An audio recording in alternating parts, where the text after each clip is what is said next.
काल्हि वाला वीडियो में कहना बिसरि गेल छलहुँ हैं। हम एकटा चीज अहाँके कहि दै छी, अहाँ अपन बच्चा के नंबर 1 अहाँ अपने अपन बच्चा के कहियो नहीं ई कहबै ए बागर छै, ई तो खत्म छै, ई तो किछु कहि नहीं सकै छै, ई नहीं कहबै।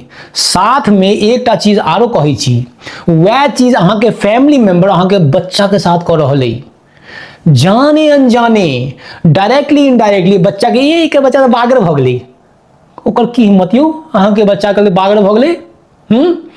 कोनो कोनो हिसाब से अहाँ ई करबै कि क्यों गोटा अहाँके बच्चा के बागर आर खत्म आर किछु नहीं कह पेतै, नहीं कह देबै, ना अपने कहबै ना दोसर कह देबै, अहाँके बच्चा चैंपियन है चैंपियन, अहाँके बच्चा बड़का भऽ कऽ की करत अहूँ के पता नहीं है।